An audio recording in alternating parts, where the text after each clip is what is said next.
Good morning అండి. నేను మీ డాక్టర్ సిపై Jayachandra MS ayurvedic surgeon and proctologist Uma pile fistula care and Uma dental care Khammam. ఈరోజు మనం మాట్లాడుకోబోయే విషయం ఏంటంటే ఫిస్టులా సర్జరీ తర్వాత ఎలాంటి జాగ్రత్తలు తీసుకోవాలి, లేకపోతే డ్రెస్సింగ్ ఎలా చేసుకోవాలి అనేది మనం ఈరోజు మాట్లాడడం జరుగుతుంది. ముఖ్యంగా ఫిస్టులా ఆపరేషన్ తర్వాత కంపల్సరీ డ్రెస్సింగ్ అనేది అవసరం అవుతుంది. ఎందుకంటే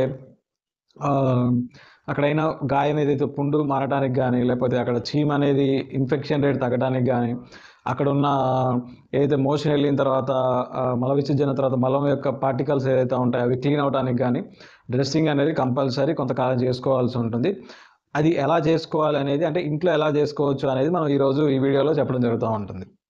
ముఖ్యంగా ఈ ఫిస్టులా సర్జరీ తర్వాత ముఖ్యంగా చేయాల్సిన పని ఏంటంటే హైజీన్ మెయింటైన్ చేయడం అనేది ఎక్కువ రోల్ ఉంటుంది. అది ఎలా మెయింటైన్ చేయాలంటే మోషన్ వెళ్ళొచ్చిన తర్వాత ఆ ప్రాంతాన్ని అంతా కూడా పూర్తిగా, అంటే మోషన్ అదేదో మలం ఉంటుందో అదంతా క్లీన్ చేసుకున్న తర్వాత ముఖ్యంగా ఒక టబ్ తీసుకోవడం జరుగుతుంది. ఆ టబ్లో గోరువెచ్చని నీళ్ళు తీసుకొని దాంట్లో మీ డాక్టర్ అడ్వైజ్ చేసిన కషాయాలు ఉంటాయి కొన్ని, త్రిఫల కోద కషాయం అని, పంచవల్కల కోద కషాయం అని, లేకపోతే ఇవన్నీ కూడా అవైలబుల్. బెటాడిక్ లోషన్ కానీ 2-3 మూతలు ఏదైతే మనం హాట్ వాటర్ టబ్లో తీసుకున్నామో దాంట్లో వేసి ఒక 5 నుంచి 15 నిమిషాలు అవి గోరువెచ్చగా ఉన్నప్పుడు కూర్చొని ఒక 15 నిమిషాల తర్వాత మనం దాంట్లో ఆ టబ్లోంచి లేచేసి ఏం చేయాలంటే ఆ ప్రాంతాన్ని అంతా పూర్తిగా ఒక మెత్తడి క్లాత్తో, అంటే రబ్ క్లాత్తో కాకుండా, రబ్ చేయకుండా జస్ట్ ఏదైతే తేమ ఉంటుందో అదంతా పోయేంతసేపు కొంచెం మెత్తగా అద్ది ఆ తేమ పోయిందన్న తర్వాత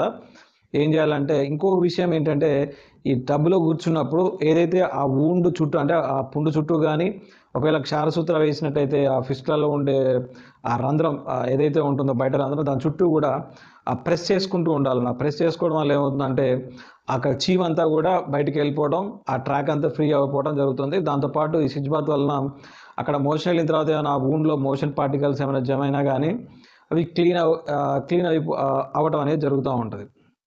తర్వాత మనం అనుకున్నట్టు అదంతా క్లీన్ చేసుకొని, ముఖ్యంగా ఇక్కడ గుర్తుపెట్టుకోవాల్సిన విషయం ఏంటంటే ఈ స్విచ్ బాత్ చేసిన తర్వాత ఆ ప్రాంతాన్ని డ్రై చేయాలి. చాలామంది ఏంటంటే అట్లానే బట్టలు వేసేసుకోవడం లేదా ప్యాడ్ పెట్టేసుకోవడం ఏమైందంటే ఆ వెట్నెస్ ఉండడం వల్ల ఫర్దర్గా మళ్ళీ దురదలు ఇట్లాంటివి వచ్చే అవకాశం ఉంటుంది. కాబట్టి మొత్తం క్లీన్ అయింది అనిపించిన తర్వాత మనకి సర్జికల్ ప్యాడ్స్ అని బయట దొరుకుతూ ఉంటాయి. అంటే మీడియం సైజ్ తీసుకొని ఏదైతే గాయం ఉంటుందో ఆ గాయం మీద పెట్టి టేప్ ఉంటుంది, జేఎంఎస్ మెడిటేప్ అంటుంది. ఆ టేప్ కూడా వేయటం వల్ల ఏమైందంటే ఏదైతే మనకి వాకింగ్ చేసేటప్పుడు కానీ, లేదా కూర్చున్నప్పుడు నించున్నప్పుడు కానీ అక్కడి నుంచి వచ్చే డిశ్చార్జెస్ ఆ ప్యాడ్కి పట్టేయడం వల్ల ఏమవుతుందంటే ఆ లోకల్ మొత్తం చుట్టూ స్ప్రెడ్ అవ్వకుండా ఆ లోకల్ ఏరియానే ఉండడం వల్ల ఏంటంటే మీకు చికాకు లేకుండా ఉంటుంది. బయటికి వెళ్ళినప్పుడు ఆ చీమ్తో అంత డిస్టర్బెన్స్ లేకుండా ఉంటుంది.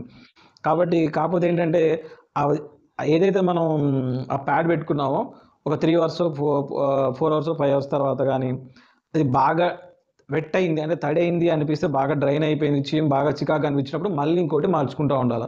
కంటిన్యూగా 5 గంటలకు ఒకసారి అవసరాన్ని బట్టి ఆ గాయాన్ని బట్టి కానీ, వాళ్ళకి వచ్చే చీము యొక్క అది తడిచే విధానాన్ని బట్టి కూడా కంటిన్యూగా మార్చుకోవడం వల్ల ఇక్కడ హైజీన్ అనేది మెయింటైన్ అవుతుంది. అంతే ఒకటే ప్యాడ్ పొద్దున సాయంత్రం వరకు కూడా పెట్టడం కూడా అది సజెస్టబుల్ కాదన్నట్టు. కండిషన్ బట్టి మార్చుకుంటూ ఉండాలి. లేకపోతే చాలామందిలో ఏమవుతుందంటే ఆ గాయం అనేది చాలా పెద్దగా ఉంటుంది. అంటే మనం రకరకాల పద్ధతులు చేస్తూ ఉంటాం. అంటే ఫిస్టులా ఇప్టాక్ పెద్ద, అంటే వూండ్స్ కొంచెం పెద్దగా చేయడం కానీ, పార్షియల్ ఫిస్టులాటమీ కానీ, ఫిస్టులెక్టమీ అని చేసినప్పుడు పెద్ద పెద్ద గుంతలు లాంటివి పడతా ఉంటాయంట. అప్పుడు దాంట్లో ప్యాకింగ్ అనేది కూడా మీ డాక్టర్ సజెస్ట్ చేయడం జరుగుతుంది. ప్యాకింగ్ అంటే ఒక గాజు దొరుకుతూ ఉంటుంది మనకి, రెగ్యులర్ గాజు. ఆ గాజుని ఏం చేయాలంటే మీరు డాక్టర్ సజెస్ట్ చేసిన ఆయింట్మెంట్స్ కానీ, లేకపోతే జనరల్గా బెటాడిన్ దొరుకుతూ ఉంటుంది. దాన్ని ఒక 5 ml మొత్తం ఆ గాజును ముంచి బాగా డ్రైగా, అంటే మరీ డ్రైగా లేకుండా, మరీ వెట్గా లేకుండా, అంటే మరీ పొడిగా లేకుండా, దాంతోపాటు మరీ తడిగా లేకుండా ఏం చేయాలంటే బాగా దాంట్లో ముంచి బాగా ప్రెస్ చేసి ఆ ప్యాక్ని ఏదైతే ఉంటుందో అది వూండ్స్ ఉంటాయి, ఆ పుండు గుంతలాగా ఉన్న ఆ పుండు మీద కానీ పెట్టి దాన్ని మొత్తం లోపలికి ఇన్సర్ట్ చేసిన తర్వాత ఆ ప్యాడ్ దాని మీద వేసి ప్లాస్టర్ చేయాలి. దానివల్ల ఏమవుతుందంటే ఆ వూండ్ అంతా కూడా క్లీన్ అవ్వడం, ఆ డెబ్రీస్ ఏదైతే డెబ్రైడ్మెంట్ యాక్షన్ అంతా జరగడం, వూండ్ అనేది హైజీన్ మెయింటైన్ అవ్వడం,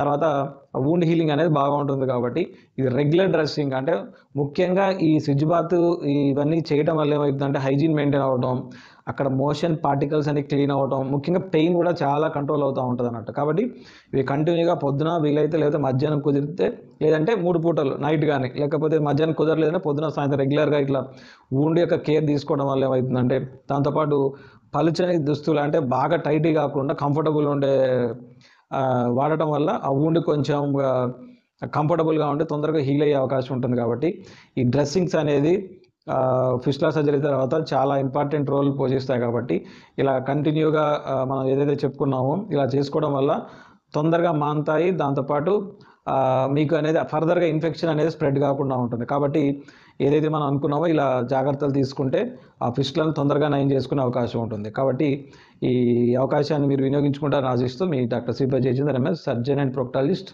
ఉమా పైల్స్ ఫిస్టులా కేర్, నుమా dental care, Khammam. Thank you.